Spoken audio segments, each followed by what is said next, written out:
সুপ্রিয় শিক্ষার্থীরা, আসসালামু আলাইকুম। আজকে আমরা জৈব পরিসংখ্যান বা বায়োস্ট্যাটিস্টিক্স এর গুরুত্বপূর্ণ একটি টপিকস নিয়ে আলোচনা করব। এটি হচ্ছে পরিমিত বা স্বাভাবিক বিন্যাস, ইংরেজিতে যেটাকে আমরা নরমাল ডিস্ট্রিবিউশন বলে থাকি।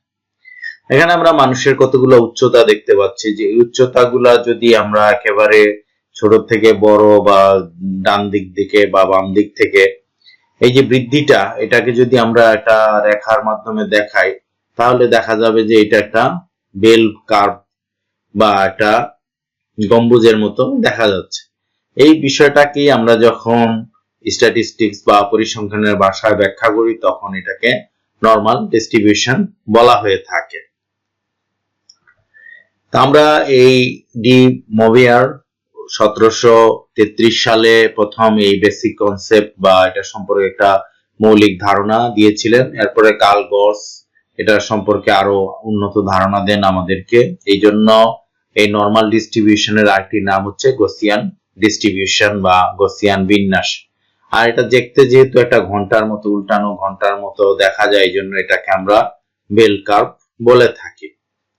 এটার ইংরেজি যে সংজ্ঞাটা আছে, যে normal distribution is defined by the probability density function. তো এই যে বিষয়টা, এটা হচ্ছে যে সম্ভাব্যতার একটা ঘনত্ব কাজ বা একটা কার্যক্রম বা ফাংশন বলা হয়েছে। এটাকে আমরা অনেকটা ফ্রিকোয়েন্সির সাথে তুলনা করতে পারি। এটা হচ্ছে for a continuous random variable. Variable তো জানি আমরা, যে কোনো সংখ্যা মান, যেমন গাছের একটা উচ্চতা, এই উচ্চতাটাই হচ্ছে একটা ভেরিয়েবল। প্রত্যেকটা গাছ, যেহেতু গাছের উচ্চতা নির্দিষ্ট থাকে না, এক একটা গাছের উচ্চতা এক এক রকম। আমরা এখানেও তাই দেখতে পাচ্ছি যে এক একটা উচ্চতা এক এক রকম দেখা যাচ্ছে। এই উচ্চতাগুলো এক একটা ভেরিয়েবল বা চলক, এবং এগুলো হচ্ছে কন্টিনিউয়াস, অর্থাৎ এই যে র্যান্ডম বা অবিচ্ছিন্ন ভাবে এই সংখ্যাগুলো আমরা পাচ্ছি, যার ফলে দেখা যাচ্ছে যে এরকম একটা গম্বুজের মতো বা ঘন্টার মতো আকার তৈরি হয়েছে। এই বিষয়টাই আমরা এটাকে নরমাল ডিস্ট্রিবিউশন বলে থাকি। এর মাধ্যমে আমরা পরিসংখ্যানের বেশ কিছু বিষয় আমরা আগেই প্রেডিকশন করতে পারি বা ফর্মুলা দিয়ে বুঝতে পারি যে এই চলকটার ফ্রিকোয়েন্সি বা প্রবাবিলিটি ডেনসিটি ফাংশন কত হতে পারে, সেই বিষয়টা আমরা বুঝতে পারি। নরমাল ডিস্ট্রিবিউশন ফর্মুলা যেটা আছে এখানে, এফ হচ্ছে ফাংশন বা ফ্রিকোয়েন্সি, এটা হচ্ছে এক্স ভ্যালু, এক্স হচ্ছে চলকের ভ্যালু, মাইক্রো, এবং সিগমা যেটাকে স্ট্যান্ডার্ড ডেভিয়েশন বলা হয়ে থাকে। তো এখানে 1 বাই এখানে সিগমা রুট ওভার 2 পাই, তারপরে ই, তারপরে এখানে মাইনাস এক্স মাইনাস ব্র্যাকেটের মধ্যে আর কি x minus micro whole square আর 2 সিগমা স্কোয়ার। তো এখানে আমরা এক্স যে বিষয়টা আমরা দেখেছি, যে সূত্রের মধ্যে এখানে এক্স আছে, আবার এটার যখন আমরা এখানে এক্স ভ্যালুটা লাগবে, এক্স হচ্ছে ভেরিয়েবল বা চলক, যে চলকটা সেটার মান কত, তারপরে মাইক্রো হচ্ছে মিন বা চলকের গড়। এটাকে আমরা আরেকটা চিহ্ন দিয়েও প্রকাশ করি, সেটা হচ্ছে এক চিহ্ন। এটার উপরে যদি এক্স বার দেওয়া হয়, অর্থাৎ এই যে চলক যেটা, চলকের উপরে যদি আমরা এক্স বার চিহ্ন দিই, তখন এটাকে চলকের গড় বলা হয়। সিগমা হচ্ছে স্ট্যান্ডার্ড ডেভিয়েশন বা চলকের পরিমিত ব্যবধান কত হতে পারে। পাই হচ্ছে একটা ধ্রুবক, 22/7, অর্থাৎ 22কে 7 দিয়ে ভাগ করলে যে মানটা পাওয়া যায়, সেটাকে আমরা ধ্রুবক মান বলে থাকি। ই যেটা আছে এখানে, ই আছে, এইটা হচ্ছে নেপিয়ার লগ, এটা একটা মান আছে নির্দিষ্ট 2.71828 এটা। আর এফ দিয়ে হচ্ছে এক্স এর গণসংখ্যা বা ফাংশন যেটাকে বলা হয়েছে এখানে। অর্থাৎ আমরা এখানে সহজভাবে বুঝলে, এর আগে আমরা ফ্রিকোয়েন্সি নিয়ে আলোচনা করেছিলাম, সেই ফ্রিকোয়েন্সিটা হচ্ছে এখানে এফ ভ্যালু বা এফ এর মান। তা আমরা যদি এখানে একটা অঙ্কের মাধ্যমে দেখি যে ক্যালকুলেট দা প্রবাবিলিটি ডেনসিটি ফাংশন বা frequency of normal distribution using following data. এখানে এক্স হচ্ছে মানে চলকের সংখ্যা মান হচ্ছে 3, মাইক্রো বা গড় হচ্ছে 4, এবং সিগমা হচ্ছে 2। যদি এরকম হয়, তাহলে আমরা সেটার এফ ভ্যালু কত পাবো, এটা হচ্ছে বিষয়টা। এখানে আমরা যদি এইখানে 3, তো এখানে আমরা বলেছিলাম যে সংখ্যা 3 হচ্ছে চলক, 4 হচ্ছে গড়, এবং 2 হচ্ছে স্ট্যান্ডার্ড ডেভিয়েশন। এটা যদি হয়, তাহলে এখানে তো আমরা ওই সূত্র অনুযায়ী পাইয়ের মান জানি, আর পাইয়ের মান তো নির্দিষ্ট, ই এর মানও নির্দিষ্ট, এগুলো তো আমরা আগে দেখেছি ওই সূত্রের মধ্যে। আর যদি এখানে বাকি থাকে যেটা যে আমরা 3 হচ্ছে চলক, 2 হচ্ছে স্ট্যান্ডার্ড ডেভিয়েশন, তারপরে এটা নিচে ছিল যেটা আমাদের সূত্রটা মনে আছে কিনা, নিচে ছিল 2 সিগমা স্কয়ার, অর্থাৎ এখানে 2 গুণ যদি স্ট্যান্ডার্ড ডেভিয়েশন 2 হয় তাহলে সেটা স্কয়ার হবে, এই হচ্ছে বিষয়টা। এবং এগুলো ক্যালকুলেট করার পরে আমরা এফ এর মান পাচ্ছি 1.106, অর্থাৎ এই চলক যদি 3 হয় এবং গড় এদের গড় যদি 4 হয় এবং স্ট্যান্ডার্ড ডেভিয়েশন যদি 2 হয় তাহলে এফ এর মান হবে 1.106।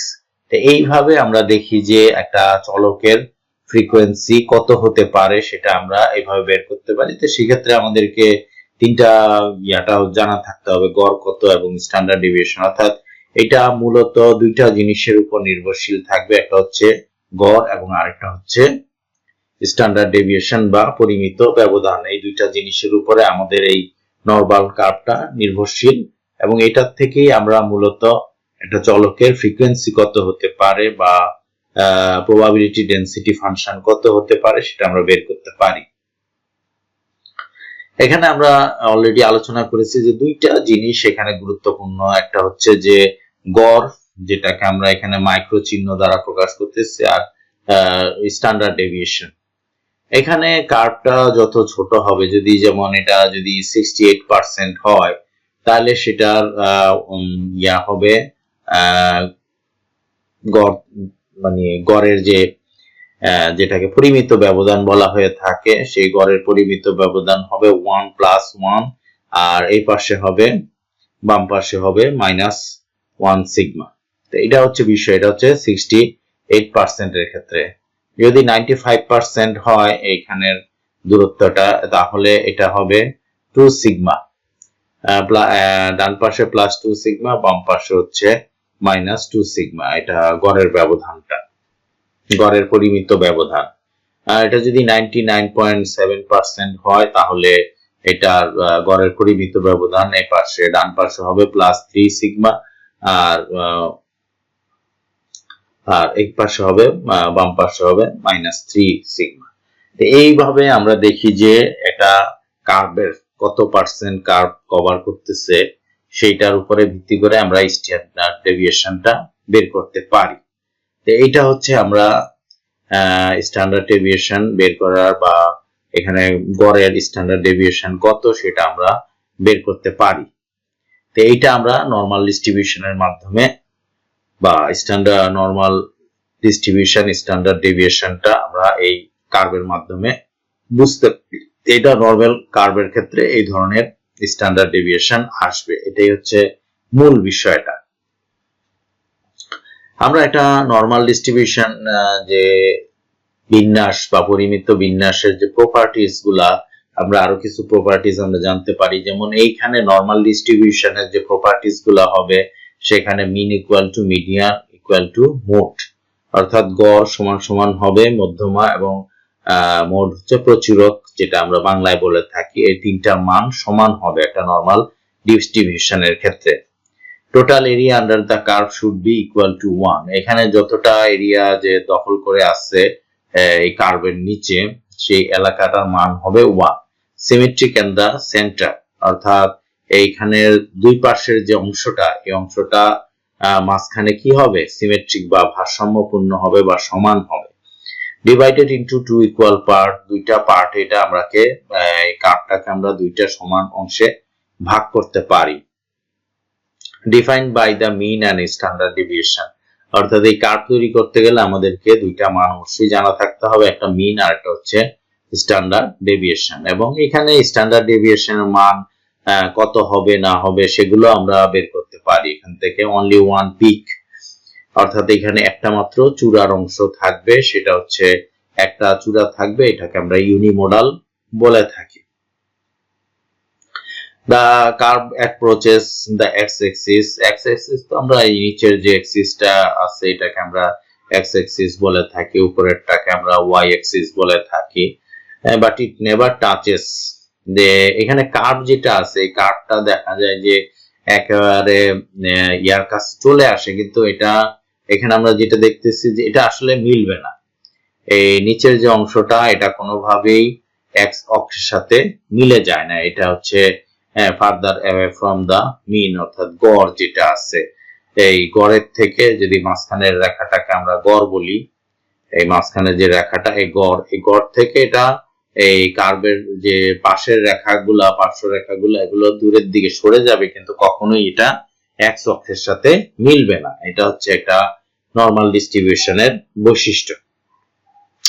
আমরা এই যে নরমাল ডিস্ট্রিবিউশনের বিষয়গুলো আমরা কোথায় প্রয়োগ করতে পারি, যেমন mark scored on the test, একটা পরীক্ষাতে স্টুডেন্টরা যে নাম্বার পেয়ে থাকে সেই নাম্বারটা আমরা স্বাভাবিক বিন্যাসের সাথে ব্যাখ্যা করতে পারি। হাইটস অফ ডিফারেন্ট পারসনস, বিভিন্ন মানুষের উচ্চতা বা গাছের উচ্চতা, প্রাণীর উচ্চতা, এগুলো আমরা এইটার মাধ্যমে ব্যাখ্যা করতে পারি। Size of objects produced by the machine, যে কোনো মেশিনের সাহায্যে কোনো বস্তুর যদি আকার আকৃতি, এগুলো আমরা এটার সাহায্যে ব্যাখ্যা করতে পারি। Blood pressure and so on, অর্থাৎ এখানে রক্তের চাপের যে পরিমাপ সেটাও আমরা এই নরমাল ডিস্ট্রিবিউশনের মাধ্যমে ব্যাখ্যা করতে পারি।